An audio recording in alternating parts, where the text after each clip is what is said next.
Hi, and welcome back to another episode of the Girl Boss Method podcast. I'm your host, Rishu, and today we have a very special guest, a lady from the Netherlands. Her name is Lieke, and she is a hypnotherapist specializing in binge eating disorder. And I messaged Lieke a little while back, maybe even only a couple of weeks back, actually.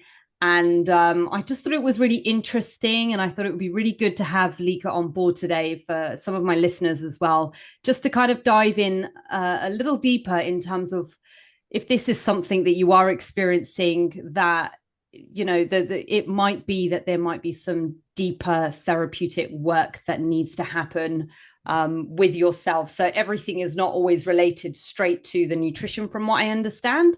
There's obviously reasons why we use it as a vice as well. So welcome, Lieke. Yeah, thank you very much, Richu. Thank you for this invitation. I was really happy when you reached out. I was like, oh, cool, that's so interesting, because there are so many things when it comes to food and nutrition and emotions. So yeah, I'm very excited to be here. Oh, brilliant. No, lovely to have you as well. So I was obviously naturally very excited about this as well. I wanted to just first start with because I've got a couple of different questions for you. And I want to start with asking about, because I'm sure some people are like, what's hypnotherapy got to do with like binge eating? Like, surely this is all about food and tactics to do with food. But can you tell me how hypnotherapy differs from maybe a traditional or more common approach that somebody might take for binge eating, for example? Yeah, sure. Let's dive in. Yeah, so hypnotherapy works directly with the subconscious mind. So we all have our conscious mind, which are all our thoughts that we are aware of, things that are on the surface we are consciously aware of. And then there's a lot of things that are happening in our subconscious. There's even like 95 to 98% of our behavior is subconscious, while only 2 to 5% is conscious. And with hypnotherapy, we actually work with the subconscious mind. So we work with all the patterns and emotions that are still stored in the body and that are affecting us in daily life. So I already see you looking like, Yeah, because then the there. question becomes, how does that relate to binge eating, right? Yeah, of course. I think that's really interesting, actually. Yeah, especially when we're thinking about the thoughts that we have and stuff, right? Towards ourselves. I don't know, regards to this or any other stresses and stuff. I think it's very interesting how you mention the conscious and the subconscious mind, for sure. Yeah. Yeah. Yeah. And then if we look at this, like how does this apply to binge eating, is that a lot of women that struggle with binge eating, they think it's all about the food. There's Mhm. often a restrictive patterns around food. And women tend to use food then as a way of like, it's often a coping mechanisms of the more negative emotions. And sometimes women are not even aware of what they are avoiding with the use of food. Mm. So, and that is then actually that can be very unconscious, Mm. right? If like super strong cravings occur Yeah. and women start eating, but they don't even know the underlying reasons of why they are turning to food or why they start binging. Yeah. Yeah. That's really interesting, actually. Because I think also when sort of I've experienced under my understanding of what binge eating might be as well, and maybe typically what women might do is it almost becomes like a tap, right? That you just it's like an on and off switch where they go one way and then almost to like fix what's going on. And I'm pretty sure there are people out there that try and fix it without actually understanding that there's deeper underlying issues. Is that they Right. will then try and create more of maybe even like a coping restriction on the other side. And I think that's where the danger can lie for sure. Yeah, and that is also often what then perpetuates the cycle of binge eating, because there is a lot of restriction around the food. And then until, like you said, this like switch clicks, and then there's no more breaks on it. There's a loss of control. There's a lot of like eating, eating, eating. And then often it's followed by a lot of feelings of guilt or shame or a lot of self-loathing and sometimes even like self-hate about not being able to have the control around the food. Yeah. So a lot of women think it's like a control thing or a matter of willpower even, Yeah. while there's actually a lot of underlying emotions that are the driver of this all. Yeah. Yeah. And those emotions is something that you can really work with hypnotherapy, because you go into that what is still stored in the subconscious in their body, and that is then what we can like first explore, but then also actually allowing that to come up from the subconscious, from the body, so that it can be processed and felt and actually being released. Yeah. Yeah.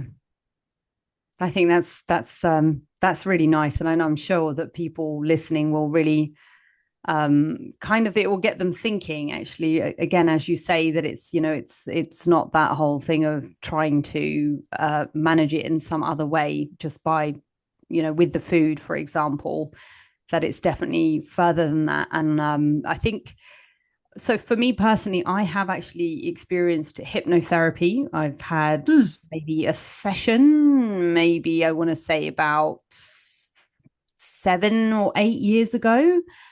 Oh, And cool. What was your experience? my experience was that I think at the time I felt very cluttered in my mind, and I felt very overwhelmed constantly. And I felt like I didn't have like an outlet to try and express myself. And I also knew that I absolutely hated being surrounded by mess and disorganization as well.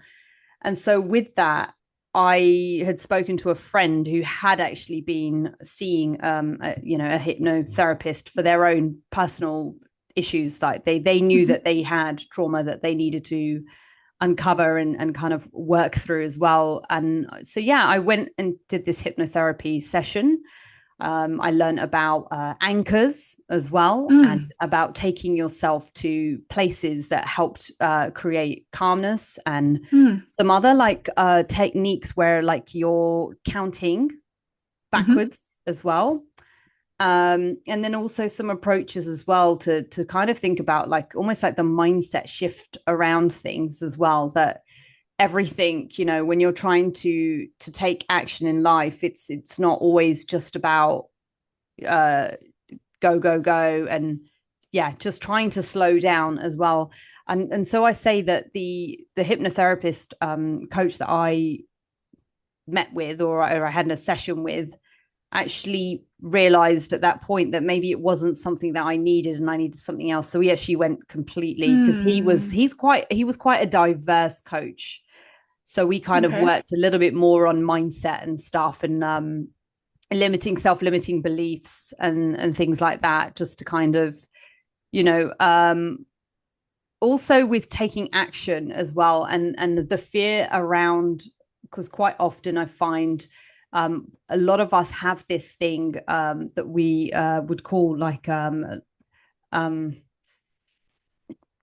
gosh, I can't think of it. It always strikes me when everyone says, I feel like I hear it so much, but when someone has like an inferior belief about themselves, A limiting where belief?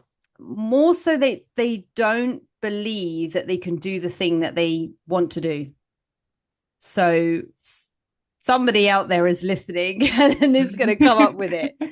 But I feel like it's a term that's thrown around loads on social media, and penny's gonna drop in a minute for me.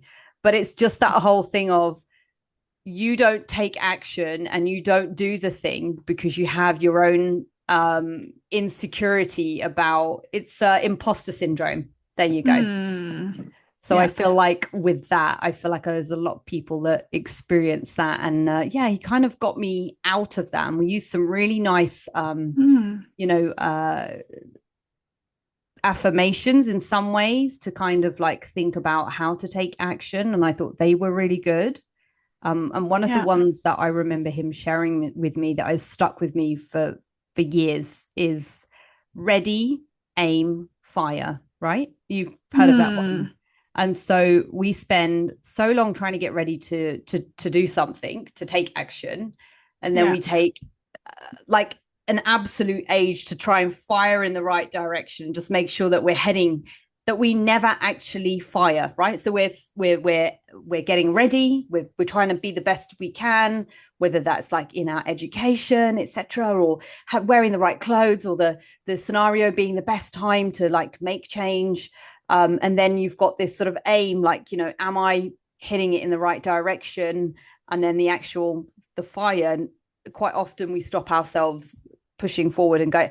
And that really stuck with me, and I found it like really helpful actually. But yeah, I mean, is that, would you say there's something in those words as well, that you find that when it comes to taking action with something like binge eating, do you feel like there is again a block with trying to almost feel like the conditions need to be better in order to take action? What have you found?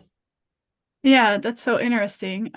Because I mean, I think it also has to do with like what you're saying. Like taking action is often going out of your comfort zone, right? Mm, We're so used to doing the same thing over and over again and just living the same patterns.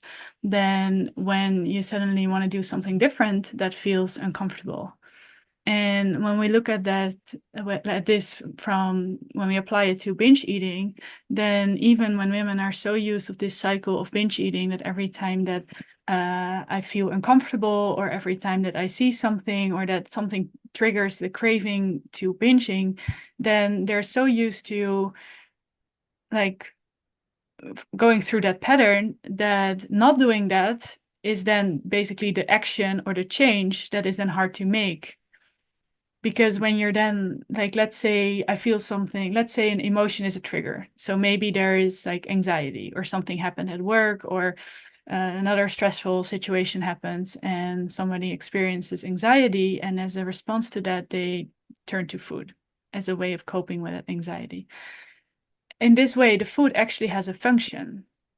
The food is a way of for this person to kind of like manage those feelings of anxiety. And then from that place, when there's like a change in pattern, or the action is taken like in terms of I do something different instead of mm, turning to the food, then that feels uncomfortable, because then suddenly the anxiety needs to be experienced, or at least other ways need to be found to process and regulate the nervous system, and developing a sense that it's, even though there are nerves in the body, it is safe to be in the body. yeah. But there is going to be a little bit of that's going to be uncomfortable at first, because it's new, it's something different. A lot of women that tend to binge eat are quite dissociated from their body, Yeah. so they don't really feel what is going on in the body. Yeah. So a lot of the work that I'm doing is actually like learning to be in the Mm. body Yeah. And in the moment, right? As well. and in the moment as well. Yeah, that's a big one too. And that's actually interesting that you say that, because the body is always in the present moment. Yeah. Yeah. So interesting. I again coming touching on this because I know that again there are different approaches that I feel like certainly, I don't know, it's very common in like the US, right? The Mhm. States, and then over here it's starting to take headway as well. But the use of drugs, prescribed drugs and medication to help with some of these issues. And I wondered if you had any experience or crossover with, so do you have an understanding on how some of these drugs may affect someone's like neurologically and also parts of the brain in terms of how they experience some of these like worries or these psychological triggers, and Mhm. maybe some of these drugs blunting some of those feelings. Have you got any experience in that? And Are you to which do you know which drugs you're referring to? Is I it then guess, like the like for yeah, anxiety, for example? no, more in terms of the.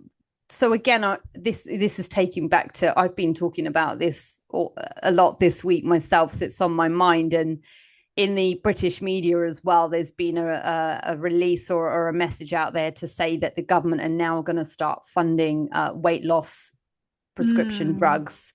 And now I do wonder again, is there an issue with the reason why people, are struggling to lose weight? There's obviously a psychological barrier there. There's something going on. Is it a deeper emotional and psychological issue that it's being pulled from? So the yeah, drugs in question would be, I'm sure, Ozempic and like yeah. So weight Monjaro. loss medication. They Yeah. are really common. And so I was listening to something earlier, well, last week, and then I touched on it myself in like the previous episode to this, actually, because we were talking and discussing about rapid weight loss and things, but Mm, that some of these drugs actually blunt the brain's ability to kind of process them, in a sense that I think the reward sense center, the reward and the like almost like an addiction center of the thing. So again, there's lots of neurological, there's chemical stuff going on within the brain anyway, but that again, I think, as you said, that even with binge eating, it's not the act of binge eating, it's how it's being processed and what it's almost like a cover up for, because they were saying that those drugs are also the same things that would help people with gambling addiction. And mm. I just thought that was very interesting. And would you say that, in through your sort of work as well, that you've noticed that? I know that you specialize in binge eating, but do you Hmm. feel as though a lot of those centers within the brain are very similar to what might come out when someone's using food as a coping mechanism? Yeah, yeah, for sure. I think that like all these things, like smoking, gambling, alcohol, binge eating, they're all ways to cope with more complicated emotions or more negative feelings. Um, yeah. So, and it's actually interesting that you bring up medication because I'm originally actually a pharmacist. I don't know if you Oh, were aware cool. of that. No, I didn't. No, I don't know. Did you touch on it? I'm not sure. I don't think so. I don't think I Hmm. did. Um, so yeah, I have quite a background in pharmacy. Um, but I actually made the switch to hypnotherapy because that's just so much more sustainable in the long term.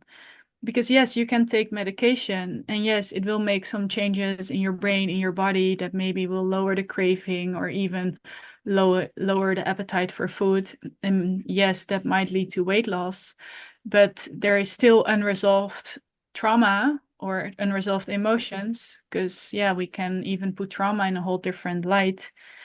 I Hmm. think that we can speak about trauma when an emotion is not fully processed. And these are not always big things.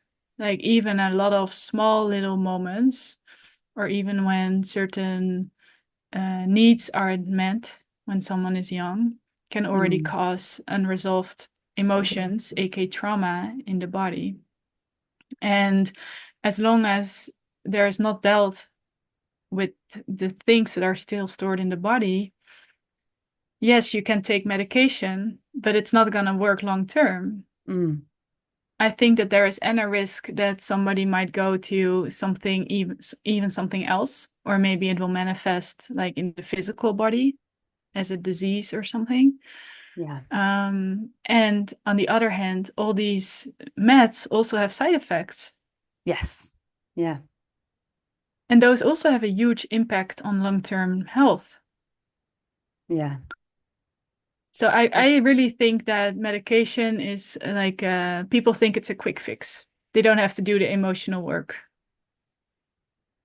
Yeah, I agree with you there strongly. Actually, I feel like, again, like you say, there's always going to be that thing, that trauma, that thought process, that belief system as well, that kind of really needs to be addressed. You need to open the get the skeletons out the closet and really find out what's going on, because this it helps us understand ourselves. Like, if we want to, again, when we think about relationships and life and work and Yeah, everything, you're bringing up children, etc., we think about communication, we think about like the relationships we build, we think about learning about others, understanding other people's needs. But if we cannot understand our own selves, like, how can we yeah, further head in that direction to understand others? And I think, again, it's like putting a plaster on it and just hoping it will go away. It will exactly. be potentially a quick fix, but it doesn't resolve the underlying issues. Yeah, So again, just coming back to it, like, well, if we do head down that route and we are thinking about everything is not just related to weight loss. I think when you try and start to pull away from certain things, I think you're neglecting other things as well. And like, for me, a big part of me when I work with my ladies is definitely, it's about being stronger, it's about feeling empowered, it's about understanding like how you can build your self-esteem and your confidence. hmm I've had women just like countless times say to me, they've, because of working with me and working on their health and fitness, it's actually allowed them to progress in their career. And that's actually one of the questions that I do ask quite often is, well, what do you want from life? Because yeah, for me, it's not just let's give you exercises and go and stick on a diet and that's it. But I think it's so much more in us as humans, where there is so much more to us than just yeah. an outcome. It's the whole journey, the whole process of that. Yeah, yeah, I really like you saying that. And it's Yeah. interesting because it's true. Like when you make a big change on one aspect of your life, so in your case it's then like with the fitness, and like actually improving health and getting stronger and losing weight if that's the outcome, that Mm. also affects other aspects of your life. Because like you said, then you gain confidence and that also affects the relationship, your work. Um, so yeah, that's really cool to do work then that way. Yeah, I think so. I think, again, it's a long-term thing, and there's obviously always also there's a psychological impact as well from always thinking in that mindset. And I feel like, definitely in the last few decades, I think, as again, before our time, before we were alive or whatever, but there's always been an underlying culture of women fulfilling a certain type of body or a certain way of looking, and always striving, but then we have a look at all the things that are in front of us these days. We've got so much convenience, we've got Yeah, different food options now, which, yes, we should be able to enjoy all these different things that we have as humans, being able to get better at or make our lives more better. But in some ways they've held us back, because as a result we move less, we drive everywhere.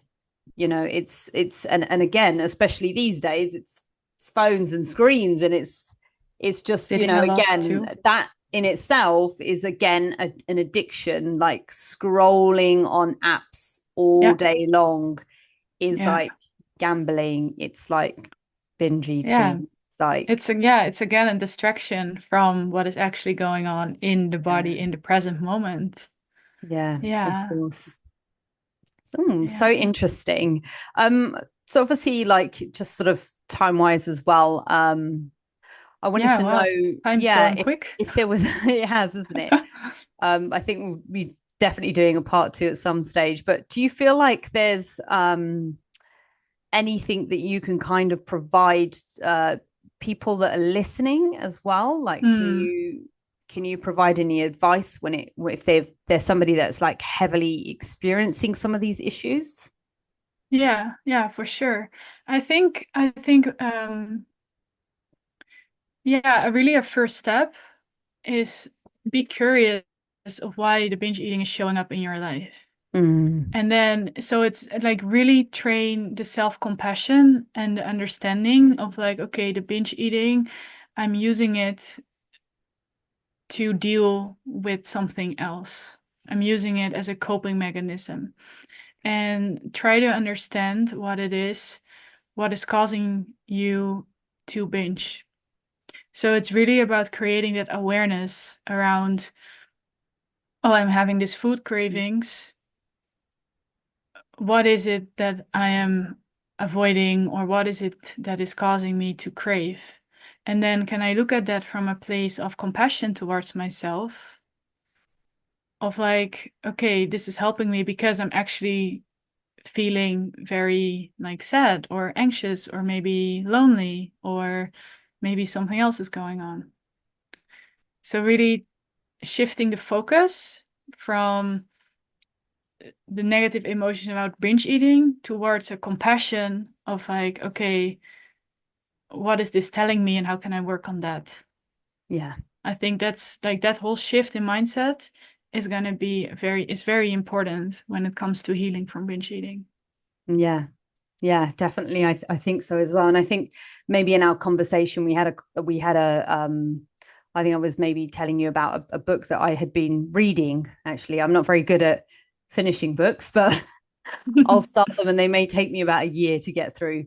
But I get to the end of them eventually. I love the whole self-help and stuff like that. But one of the things that I'd seen in this book, I'm trying to think what it was called now. It's kind of escaping me, but it was that you are not equal to the things that you do. So these triggers and these outcomes, Mm, all of these things that we are doing, they do not equal us. And I think that's also really yeah, important to have that connection. That, yes, we know that there's like a mind to body connection, but also knowing that we are not equal to them, and that they won't be the reason.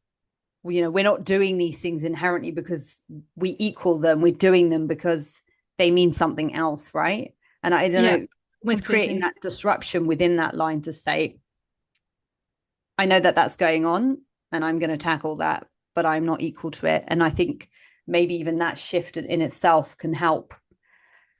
I don't know, like just help kind of understand that with, that change can happen, basically, that Yeah, you can yeah, and change. also, yeah, for sure, yeah, and also if you're struggling with binge eating, that doesn't mean that's not your value, that's not your worth. Mm, yeah, This yeah, for so and that's sure. that's what you were saying. Like it's not that you're like yeah, like it's not that you're worth, like it's not your worth. It's like yeah, what you said. Yes. It's not your worth because um You're not yeah. equal to it. Yeah, No, yeah. right. Yeah, you're It not equal doesn't to mean it. you don't become the thing that you're doing. Exactly. And I think creating that severing that sort of that Yeah. block, there in the road and It just doesn't going, no, determine your value. That's the exactly. word I was looking for. Yeah, it doesn't Perfect. determine your worth or value. Yeah. I love that. That's brilliant. Yeah. And then yeah, just to kind of finish up really, Lika, I obviously have loved this conversation and I feel like there's definitely still so much that we can explore and talk about. But I just again really thought it would be like, and it has been massively valuable to create this connection, to talk about this topic that again is so prevalent as well. And I know that people have been there in the past or going through it, and unsure how to tackle it or thinking again that they're equal to it. So yeah, I feel like there is definitely some congruency there in terms of looking at the whole holistic vibe as well, that we can manage our nutrition, our fitness, and this Yeah. behavior as well. And it's understanding that there are pathways, and hypnotherapy is obviously an amazing pathway to kind of strengthen this connection in terms of like building that like Yeah. mental resilience again. And yeah, basically that's all. Yeah. Yeah. Yeah, for sure. I think I really think that like a holistic view on improving your life is very important. Like you said, on one hand, it's the health, the nutrition, the fitness, and sometimes there is just like resistance there to make an actual change. And then it's interesting to look at the underlying emotions of like, okay, what is happening there? Why it's so challenging to make the change. Yeah, brilliant. Okay. Well, thank you so much, Lieke, for your time today, this afternoon. And if anyone would like to follow Lieke on social media, Instagram is the best way to reach you, correct? Yes. Instagram, you can find me with the name beatbingingwithlieke. Okay, brilliant. Thank you so much. Yeah. Yes. Thank you Brilliant. very much as well. That was really great. Oh, excellent. Thank you for those of you that have been listening to this episode. I've been Richu, and we've been joined by hypnotherapist, a specialist in binge eating disorders, from Lieke. And again, please follow Lieke. Reach out to me as well on social media, especially if you have just stumbled across this episode. This has been the Girl Boss Method, and we'll see you here next time.